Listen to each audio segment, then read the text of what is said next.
কৃষ্ণ। আজকে আমরা এই ভিডিওতে আস্বাদন করব অতিরিক্ত চিন্তা বন্ধ করুন। শ্রীমদ্ ভগবদ গীতার সাহায্যে আপনার মনকে বশে আনুন। সর্বপ্রথম আমার একটি ছোট অনুরোধ, আপনাদের কাছে সম্পূর্ণ ভিডিওটি শ্রবণ করবেন এবং যারা আমাদের এই চ্যানেলে নতুন রয়েছেন পরবর্তী ভিডিও পেতে চ্যানেলটিকে সাবস্ক্রাইব করবেন। আর যারা সাবস্ক্রাইব করেছেন আপনাদেরকে অসংখ্য ধন্যবাদ এবং কৃতজ্ঞতা। হরে কৃষ্ণ ভক্তমণ্ডলী, অতিরিক্ত চিন্তা কাটিয়ে উঠতে ভগবদ গীতা থেকে শাশ্বত জ্ঞান আবিষ্কার করুন। অনাসক্তি, একাগ্র কর্ম এবং ধ্যান কিভাবে চঞ্চল মনকে শান্ত করে আপনাকে অন্তরের শান্তির দিকে পরিচালিত করতে পারে তা শিখুন।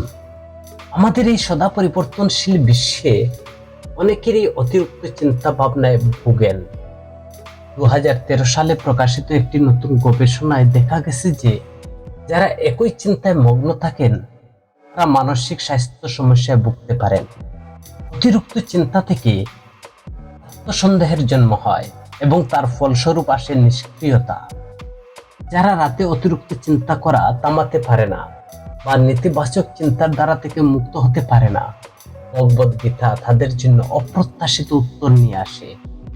এই প্রাচীন ধর্মগ্রন্থটি আমাদের আধুনিক চ্যালেঞ্জের জন্য শাশ্বত জ্ঞান নিয়ে আসে। শ্রীমদ্ ভগবদ গীতা আপনাকে চিন্তা করা বন্ধ করতে বলে না, যে আপনাকে শেখায় কিভাবে সঠিক চিন্তা করতে হবে। আর গীতা গ্রন্থটি মানসিক সচেতনার জন্য একটি ভিন্ন পথের সন্ধান দেয়। প্রতিটি চিন্তার সমাধানের করে এবং শান্তি আসে। এবং শান্তি আসে যখন আপনার প্রকৃত সত্তা জাগ্রত হয়। কৃষ্ণের শিক্ষায় দেখা যায় কর্ম যখন আপনার কর্তব্য এবং মূল্যবোধের সাথে সামঞ্জস্যপূর্ণ হয় তখন তা আপনাকে অগ্রগতির দিকে পরিচালিত করে। আর এই দৃষ্টিভঙ্গির অতিরিক্ত চিন্তার জড়তা ভাঙতে সাহায্য করে। চিন্তাশীল মনন এবং দৃঢ় কর্মের সমন্বয়ে এটি সুনির্দিষ্ট পথ দেখায়। অতিরিক্ত চিন্তা ভাবনার মূল কারণ বুঝুন আগে। অতিরিক্ত চিন্তা শুরু হয় আসক্তি থেকে, যা ভগবদ গীতার 2য় অধ্যায় 62 শ্লোকে বর্ণনা রয়েছে। অতিরিক্ত চিন্তার মূল আধুনিক মনস্তান্ত্রিক পদ্ধতি ধারণার চেয়ে গভীর প্রতীত। ভগবদ গীতার এমন একটি ব্যাখ্যা রয়েছে যা আমাদের বুঝতে সাহায্য করে কেন আমাদের মন অন্তহীন চিন্তার চক্রে আটকে যায়, কেন মন ভয় বাসনার চক্রে আবর্তিত হয়। আশ্চর্যজনকভাবে সহজ একটি বিষয় অতিরিক্ত চিন্তা এবং অধঃপতনের সূচনা করে আসক্তি। শ্রীকৃষ্ণ ভগবদ গীতার এই নির্দিষ্ট প্রক্রিয়াটি ব্যাখ্যা করছেন। ইন্দ্রিয় গ্রাহ্য বিষয়গুলো চিন্তা নিয়ে করতে করতে আমরা ইন্দ্রিয় গ্রাহ্য বিষয় নিয়ে সদা সর্বদা চিন্তা করতে করতে আর সেগুলোর প্রতি আসক্তি জন্মায়। আর আসক্তি থেকে বাসনার জন্ম হয় এবং বাসনা থেকে ক্রোধের সৃষ্টি হয়। এই শ্লোকটি সেই মনস্তান্ত্রিক শৃঙ্খল প্রতিক্রিয়া দেখায় যা অতিরিক্ত চিন্তার ধরন তৈরি করে। আমাদের মন আমরা যা চাই, যে সম্পর্ক, সাফল্য, স্বীকৃতি, তার উপর স্থির হয়ে যায়। আমরা সেই কাঙ্ক্ষিত ফলাফলের প্রতি একটি আসক্তি তৈরি করি। আর এই আসক্তি তীব্র আকাঙ্ক্ষা তৈরি করে। অপূর্ণ আকাঙ্ক্ষা হতাশা এবং ক্রোধের পরিণত হয়। ক্রোধ আমাদের বিচার বুদ্ধিকে এমন আচ্ছন্ন করে ফেলে যেমন সকালে কুয়াশা সূর্যের আলো আটকে দেয়। আমাদের আচ্ছন্ন বিচার বুদ্ধি স্মৃতিকে বিভ্রান্ত করে এবং বুদ্ধিকে ধ্বংস করে। অতিরিক্ত চিন্তা কেবল এলোমেলো মানসিক কার্যকলাপ নয়, এটি একটি পূর্বাভাসযোগ্য ধরন অনুসরণ করে। আমাদের মনে আটকে যায় কারণ আমরা এমন নির্দিষ্ট ফলাফলের সাথে নিজেকে সংযুক্ত করি যা আমাদের সুখী করবে বলে আমরা মনে করি।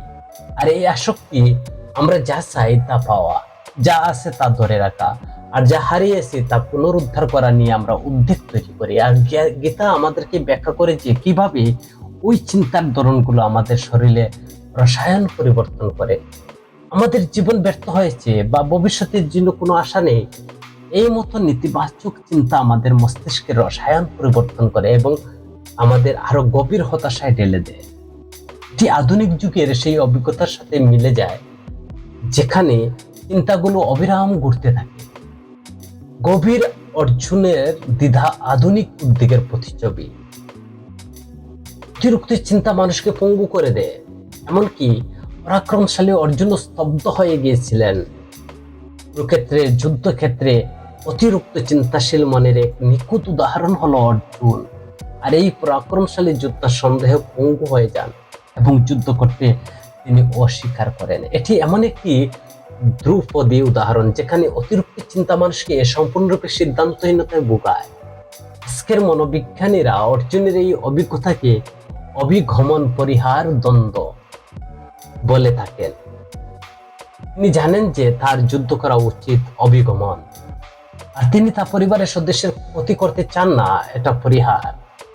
আর এই অভ্যন্তরীণ দ্বন্দ্ব শারীরিকভাবে প্রকাশ পায়।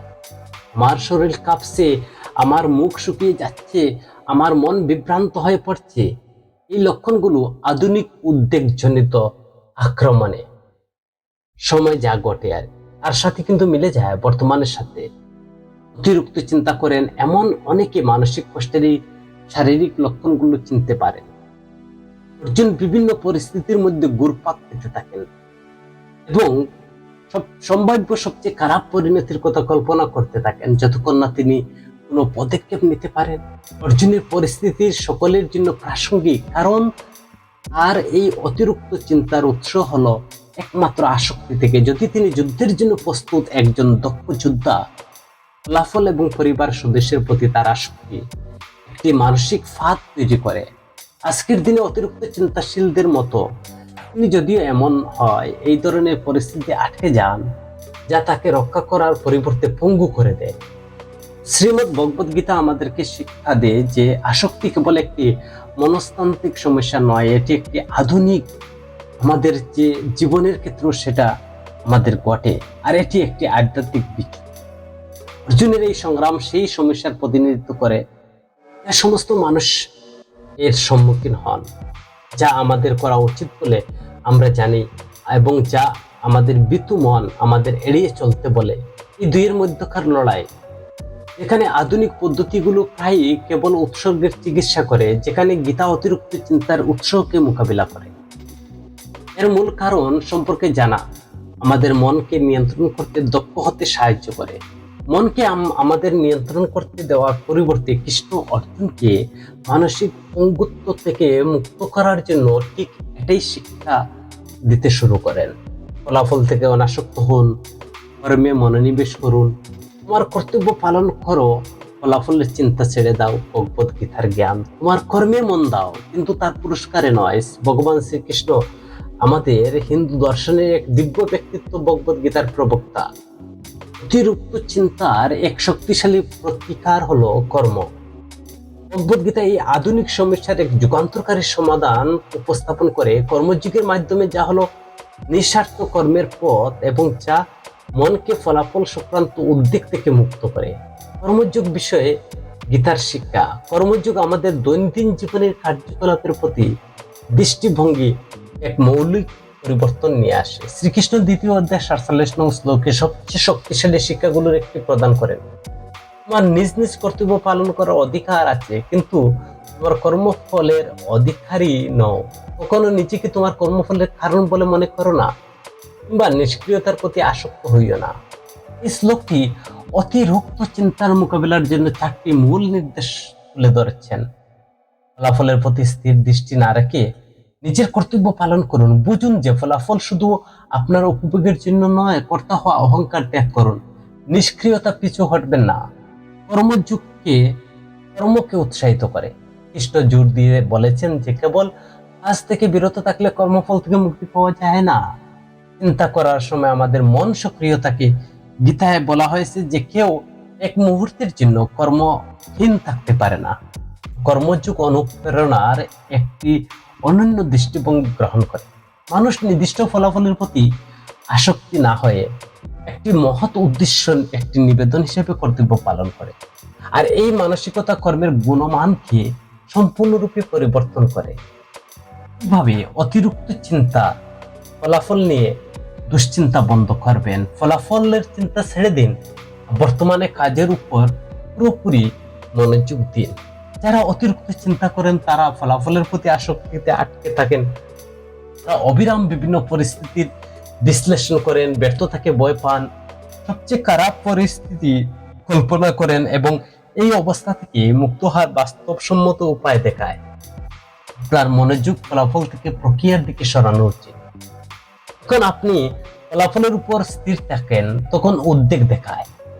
ক্রীড়াবিদরা যখন বর্তমান মুহূর্তের উপর মনোযোগ দেন তখন তারা মনোবিজ্ঞানীদের ভাষায় ফ্লো স্টেট বা প্রবাহ অবস্থা এই প্রবেশ করেন, যেখানে গলফাররা তাদের চূড়ান্ত স্কোরের পরিবর্তে প্রতিটি শটে উপর তারা মনোযোগ দেন। আপনি সবকিছু নিয়ন্ত্রণ করতে পারবেন না। ফলাফল আমাদের প্রচেষ্টার বাইরে অনেক কিছুর উপর নির্ভর করে, যেমন ভাগ্য, দৈব ইচ্ছা, অন্য প্রচেষ্টা, পরিস্থিতি। এই বাস্তবতা আপনাকে সবকিছু নিয়ন্ত্রণ করার চেষ্টা থেকে মুক্ত করে। কাজ সেবায় পরিণত হয়। আত্মকেন্দ্রিক উদ্বেগ, যা অতিরিক্ত চিন্তার কারণ, তা দূর হয়ে যায় যখন আপনি কাজকে বৃহত্তর কিছু সেবা হিসাবে দেখেন, যেমন সমাজ, পরিবার, আধ্যাত্মিক উন্নতি। কৃষ্ণ শিক্ষা দেন যে কাজ অবশ্যই পরমেশ্বর ভগবানের উদ্দেশ্যযোগ্য উৎসর্গ হিসাবে করতে হয়, অন্যথায় কাজ এই জড় জগতের বন্ধন সৃষ্টি করে। ভারসাম্য মূল চাবিকাঠি হয়ে ওঠে। একজন কর্মযোগী ফলাফল যাই হোক না কেন ভারসাম্য বজায় রাখেন। গীতা ব্যাখ্যা করে নিজের মধ্যে দৃঢ়ভাবে প্রতিষ্ঠিত হও, কোনো কিছুর প্রতি আসক্ত না হয়ে নিজে কাজ করো। সাফল্য, ব্যর্থতা, সমচিত্ত থাকো। সমচিত্তা প্রকৃত যুগ। কর্মযুগের নীতিগুলো অতিরিক্ত চিন্তা আটকে থাকা মানুষের জন্য একটি বাস্তবসম্মত পথ দেখায়। উদ্দেশ্যপূর্ণ কর্ম অন্তহীন চিন্তার পক্ষাঘাত প্রতিস্থাপন করে। এই প্রাচীন জ্ঞান আধুনিক মনস্তান্ত্রিক পদ্ধতির সাথে মিলে যায়, যা মননশীলতা এবং বর্তমান মুহূর্তের সচেতনতার মূল্য দেয়। কর্মযুগ শিখায় যে মুক্তি আসে কর্মের সাথে, আমাদের সম্পর্ক পরিবর্তনের মাধ্যমে, এড়িয়ে চলার মাধ্যমে নয়। আমরা ফলাফলের সাথে নিজের মূল্যকে না বেঁধে কাজ করার মাধ্যমে আমরা মানসিক কষ্টের যে চক্রটা ভাঙি। মনকে প্রশিক্ষণ দিন, তার আদেশ পালন করবেন না। মন একাধারে আমাদের সবচেয়ে বড় চ্যালেঞ্জ এবং অতিরিক্ত চিন্তা কাটিয়ে ওঠা একটি সুযোগ। ভগবদ্গীতায় ভগবান শ্রীকৃষ্ণ এই বিপরীতের সরাসরি মোকাবিলা করেন যখন অর্জুন তার মনকে নিয়ন্ত্রণ করার বিষয়ে হতাশায় প্রকাশ করেন। এই প্রাচীন জ্ঞান আমাদেরকে অতিরিক্ত চিন্তা এবং নেতিবাচক ভাবনা বন্ধ করার বাস্তবসম্মত উপায়, মনের চঞ্চল স্বভাব, যা ভগবদ্গীতার 6ষ্ঠ অধ্যায় 34 নং শ্লোকে ব্যাখ্যা করছেন। অর্জুন কৃষ্ণকে সেটা বলেন যা প্রত্যেকে অতিরিক্ত চিন্তা ব্যক্তির আগে থেকে জানেন। মন চঞ্চল, অশান্ত, শক্তিশালী, এগুয়ে একে নিয়ন্ত্রণ করা বাতাসকে আটকানোর মতো কঠিন বলে মনে হয়। এই পর্যবেক্ষণটি একটি অতি সক্রিয় মনকে চ্যালেঞ্জ করার নিখুঁত তুলে ধরে। কৃষ্ণ এই চ্যালেঞ্জটি উপলব্ধি করেন, আমাদের আশ্বাস দেন যে দুটো পদ্ধতির মাধ্যমে আমরা মনকে বসে আনতে পারি: অভ্যাস, ধারাবাহিক অনুশীলন, বৈরাগ্য, অনাসক্তি। এই দুটি নীতি হলো মনের আজ্ঞা পালন না করে তাকে প্রশিক্ষণ দেওয়ার ভিত্তি। গীতা মনকে একটি প্রশিক্ষণহীন ঘোড়ার সাথে তুলনা করে, শক্তিশালী কিন্তু নির্দেশনা ছাড়া দিশাহারা। এটি নিয়ন্ত্রণ না করলে এটি অন্তহীন চিন্তার চক্রে ঘুরতে থাকে এবং নিজের গতি, দুঃখ সৃষ্টি করে। আপনার চিন্তাকে দমন করার প্রয়োজন নেই, বরং মনের প্রশিক্ষণ বা প্রশিক্ষক হন, আর দাস নয়। অতিরিক্ত চিন্তা বা নেতিবাচক ভাবনা কিভাবে বন্ধ করবেন? অতিরিক্ত চিন্তার চক্র বন্ধ করার জন্য গীতার প্রজ্ঞা থেকে কিছু নির্দিষ্ট কৌশল আপনাকে জানতে হবে। কোনো কিছুর সাথে একাত্ম না হয়ে পর্যবেক্ষণ করুন। কৃষ্ণ আমাদেরকে শেখান চিন্তাগুলো নিজে না হয়ে শুধু পর্যবেক্ষণ করতে হবে। কোনো বিচার ছাড়া শুধু নেতিবাচক চিন্তাগুলো লক্ষ্য করুন। এটা শুধু একটি চিন্তা, বাস্তব নয়। আত্ম অনুসন্ধান অনুশীলন করুন। নিজেকে জিজ্ঞাসা করুন, এই চিন্তাগুলো কি করছে? এটি আপনার সচেতনতা এবং মানসিকতার কার্যকলাপের মধ্যে একটি দূরত্ব তৈরি করে। পুনর্নির্দেশন করুন, দমন করবেন না। চিন্তাগুলো জোর করে দূরে সরিয়ে দেবেন না, কারণ এটি সেগুলো আরো শক্তিশালী করে তুলে। শুধু আপনার মনোযোগকে কোনো গঠনমূলক কিছুর দিকে পরিচালিত করুন। আপনার উচ্চতর প্রকৃতিকে লক্ষ্য করুন। গীতা দেখায় যে আমরা আমাদের চিন্তা নয়, বরং সেই চেতনা যা সেগুলো পর্যবেক্ষণ করে। এই দৃষ্টিভঙ্গি অতিরিক্ত চিন্তার প্রভাবকে দুর্বল করে দেয়। এছাড়া গীতার স্বাভাবিক মানসিকতার অস্থিরতা কমাতে ভালো খাদ্য অভ্যাস, ঘুম, ইতিবাচক পরিবেশের মাধ্যমে স্বচ্ছতা, ভারসাম্য বিকাশের পরামর্শ দেয়। মানসিক কোলাহল শান্ত করতে ধ্যানের ব্যবহার। ভগবত গীতার পথ দৈনিক আপনাকে ধ্যানের মাধ্যমে মনকে আয়ত্ত করুন। মনের কোলাহল শান্ত করার জন্য গীতার সবচেয়ে কার্যকরী উপায় হিসেবে ধ্যানের কথা বলা হয়েছে। শ্রীকৃষ্ণ আদর্শ ধ্যানী এমন একজন হিসেবে বর্ণনা করছেন যিনি মন ইন্দ্রিয় কার্যকলাপ সংবরণ করেন, একটি নির্দিষ্ট বিন্দুতে মনোনিবেশ করেন। গীতার প্রাথমিক পরামর্শ দেয় দীর্ঘ অনিয়মিত ধ্যানের পরিবর্তে আপনি ছোট ছোট নিয়মিত ধ্যান দিয়ে শুরু করুন। শ্বাস মন্ত্র কল্পনার উপর আপনার মনোযোগ রাখুন। যখন কোনো চিন্তা মাথায় আসে, কোনো প্রতিরোধ ছাড়া তা লক্ষ্য করুন। আবার আপনার মনোযোগে ফিরে আসুন। আপনার মনে ছন্দকে প্রশিক্ষিত করতে প্রতিদিন একই সময় ধ্যান করুন। লক্ষ্য চিন্তা দূর করা নয়, সচেতনতার প্রাধান্য চিন্তাকে গৌণ করা। নিয়মিত অনুশীলন মনকে তার নিয়ন্ত্রণ করার ক্ষমতা হারাতে সাহায্য করে। তখনই আপনি মনকে আপনার উপর কর্তৃত্ব করতে না দিয়ে একটি হাতিয়ার হিসেবে ব্যবহার করতে পারবেন। গীতা কোনো জলদি সমাধানের কথা বলে না, এর পরিবর্তে এটি একটি সামগ্রিক দৃষ্টিভঙ্গি প্রদান করে যা অতিরিক্ত চিন্তার জটিলতাকে বুঝে নিয়মিত অনুশীলনের মাধ্যমে পরিবেশ বান্ধব সমাধান দেয়। চিন্তা থেকে উপস্থিতি পরিবর্তন। উপস্থিতি আমাদের অতিরিক্ত চিন্তার মাধ্যমে তৈরি করে মানসিক কারাগার থেকে মুক্তি দিতে পারে। ভগবত গীতার একটি সুন্দর রূপকের মাধ্যমে এই সত্যটি তুলে ধরেছেন। জীবন পদ্ম পাতার উপর একটি ফোঁটা জলের মতো। অমল দল জল জীবন তলমল, স্থির এবং যে কোনো মুহূর্তে ছড়িয়ে পড়ার জন্য প্রস্তুত। কোনো চিন্তা হারিয়ে যাওয়ার চেয়ে বর্তমানে থাকা বেশি গুরুত্বপূর্ণ। বর্তমান থাকা বনাম অতীত ভবিষ্যৎ চক্র। আমাদের মন অতীত বা ভবিষ্যতের দিকে ভেসে যায়, বর্তমান ছাড়া অন্য যে কোনো দিকে। শর্মার 4টি মানসিক চক্রের কথা উল্লেখ রয়েছে যা আমাদের শক্তি নিঃশ্বাস করে দেয়। অতীতে আটকে থাকা। আমরা পুরানো দ্বন্দ্ব বা আলোচনাগুলো বারবার মনে করতে থাকি, ভবিষ্যৎ নিয়ে উদ্বিগ্ন থাকি। আমরা অন্তহীন যদি এমন হয় জাতীয় পরিস্থিতি তৈরি করি, অন্যকে দোষারোপ করা। আমরা বাহ্যিক কারণগুলো সমস্যা হিসাবে দেখি। নিজের সাথে অতিরিক্ত একাত্মতা। আমরা নিজের দৃষ্টিকোণে আটকে পড়ি। এই চক্রগুলো আমাদের বর্তমান মুহূর্তের সাথে সংযোগ স্থাপন করতে বাধা দেয়। অথচ এক জায়গায় যেখানে প্রকৃত পরিবর্তন ঘটে, গীতা ব্যাখ্যা করে যে অতিরিক্ত চিন্তার মাধ্যমে সর্বদা অতীত ভবিষ্যৎ ভাবনা জড়িত থাকে। প্রকৃত উপস্থিতি অতিরিক্ত চিন্তাকে অসম্ভব করে তোলে। পরমেশ্বর ভগবান শ্রীকৃষ্ণ বলেন, তোমার কর্মের উপর তোমার অধিকার আছে, কিন্তু কর্মফলের উপর নেই। এই প্রজ্ঞা আমাদের অতীতের অনুশোচনা বা ভবিষ্যতের দুশ্চিন্তায় না জড়িয়ে বর্তমানে বাস্তবতার সাথে সংযোগ স্থাপন করতে পথ দেখায়। রাতে অতিরিক্ত চিন্তা বন্ধ করা স্থির থাকার উপায়। রাতে অতিরিক্ত চিন্তা আর বেড়ে যায় কারণ মনোযোগ বিক্ষিপ্তকারী বিষয়গুলো কমে আসে। গীতা এই বাস্তব উপায়ে পরামর্শ দেয়। শারীরিক কার্যকলাপ, দৌড়ান বা জুড়ে গান শুনুন, মন থেকে বেরিয়ে আসুন। স্বাভাবিকভাবে শরীরের সঞ্চালন করে মনোযোগ বর্তমান মুহূর্তে আসে। অতীতে টিকে থাকার কথা নিজেকে মনে করিয়ে দিন। গত মাসে আপনি চিন্তিত ছিলেন, কিন্তু আপনি এখন টিকে আছেন। এটি নেতিবাচক চিন্তার ধারা ভাঙতে সাহায্য করে। শ্বাস প্রশ্বাস সচেতনতায় অনুশীলন করুন। যখন চিন্তাগুলো দ্রুত গতিতে চলতে শুরু করে, তখন আপনার শ্বাস আপনার মনকে স্থির করতে পারে। অনিত্যতাকে স্বীকার করুন। একদিন সবকিছু শেষ হবে। এটি ফলাফলের প্রতি আমার আসক্তি কমায়। গীতা এমন পরিস্থিতি জোর করে উপস্থিতি থাকার বিরুদ্ধে সতর্ক করে যেখানে কোনো মূল্য নেই। কৃষ্ণ বিরক্তিকর যানজট বা শারীরিক যন্ত্রণা সহ্য করার পরিবর্তে আপনার মনকে গঠনমূলকভাবে ব্যবহার করার পরামর্শ দেন। জ্ঞানগর্ভ উপদেশ, অনুপ্রেরণামূলক বিষয়বস্তু শোনার সচেতন থাকা পাশাপাশি আপনাকে পরিস্থিতি অতিক্রম করতে সাহায্য করে। উপস্থিত থাকার এই ভারসাম্য পদ্ধতি আমাদেরকে শেখায় কখন বর্তমানকে গ্রহণ করতে হবে, কখন কঠিন পরিস্থিতি থেকে উপরে উঠতে হবে।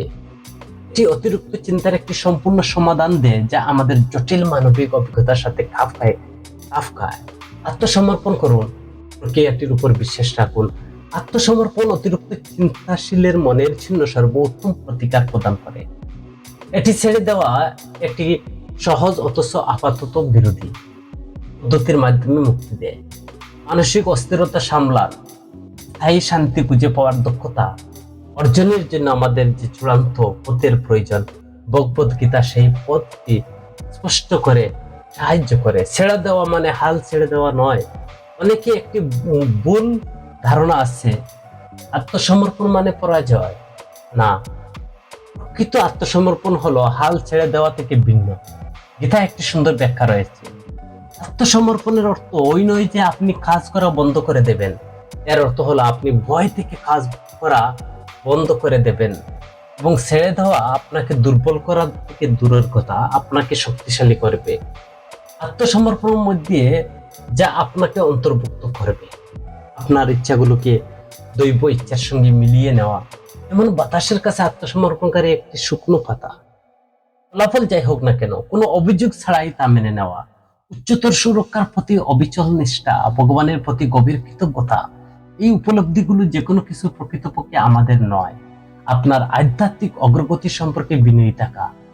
গীতা একটি স্পষ্ট করে বলে যে তোমার নির্ধারিত কর্তব্য পালন করার অধিকার আছে, কিন্তু তুমি তোমার কর্মফলের অধিকার নয়।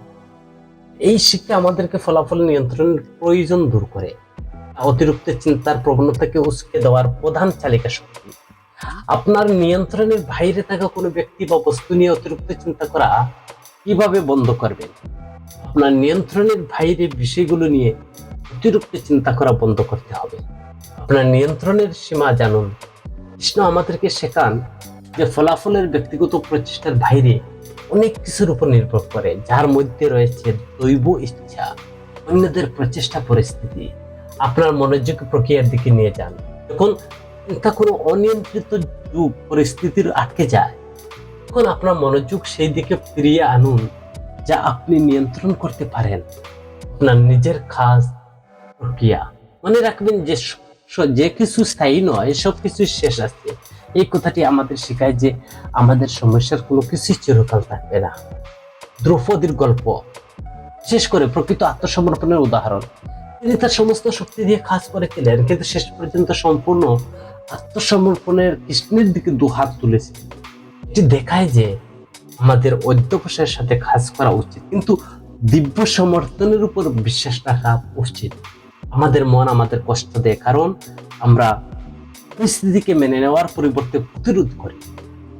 আত্মসমর্পণ আমাদের এই প্রতিরোধকে মুক্তি দেয়। এটি আমাদের ফলাফলের ফাঁদে না পড়ে জীবনের সাথে সম্পূর্ণরূপে জড়িত হতে দেয়।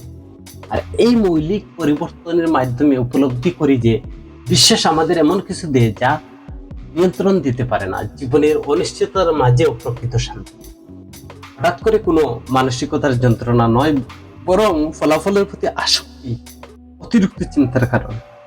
ভগবদ গীতা এমন শাশ্বত সমাধান প্রদান করে যা কেবল উৎসর্গের চিন্তা না করে, এই সমস্যার মূল থেকে তার সমাধান করে। কৃষ্ণ ব্যবহারিক আধ্যাত্মিক নীতির মাধ্যমে অর্জুনকে এবং আমাদের সকলকে মানসিক প্রত্যাঘাত থেকে দৃঢ় কর্মের দিকে পরিচালিত করে।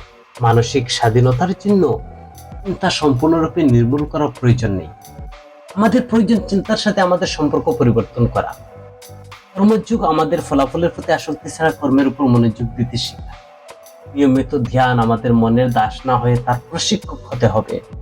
এই পদ্ধতিগুলো একসাথে কাজ করে সেই পুনরাবৃত্তিমূলক চিন্তার চক্র ভেঙে দেয়, যা অনেক মানুষকে উদ্বেগের মধ্যে আটকে রাখে। যখন আমরা সম্পূর্ণরূপে বর্তমানে থাকি, তখন মন স্বাভাবিকভাবে শান্ত হয়ে যায়। আর এই উপস্থিতি অতীত ভবিষ্যৎ এই সেই চক্রের নিরাময় হিসেবে কাজ করে, যা অতিরিক্ত চিন্তার জন্ম দেয়। মানুষ যখন অনিত্যতাকে বুঝে বর্তমান মুহূর্তের সাথে যুক্ত থাকে, তখন তারা সহজেই স্বচ্ছতার সাথে জীবনযাপন করে। আত্মসমর্পণের মাধ্যমে আধ্যাত্মিক উন্নতি তার শিখরে পৌঁছায়। কোনো কিছু ছেড়ে দেওয়ার নয়, বরং জীবনের স্বাভাবিক গতিধারার পরিবর্তে গভীর আস্থা। এই আত্মসমর্পণ আমাদের দুর্বল না করে বরং শক্তিশালী করে তোলে। এটি আমাদের সবকিছু নিয়ন্ত্রণ করার ক্লান্তিকর প্রয়োজন থেকে মুক্ত করে। গীতা আমাদেরকে মনে করিয়ে দেয় যে শান্তি তখন আসে যখন আমরা চিন্তাশীল মনের ঊর্ধ্বে আমাদের প্রকৃত স্বরূপ জাগ্রত হয়। সমস্ত সমস্যা দূর হয়ে গেল। ভগবদ গীতার এই প্রাচীন জ্ঞান আধুনিক জীবনের অন্যতম সাধারণ একটি প্রতিবন্ধকতার মোকাবেলার জন্য একটি পূর্ণাঙ্গ কাঠামো প্রদান করে।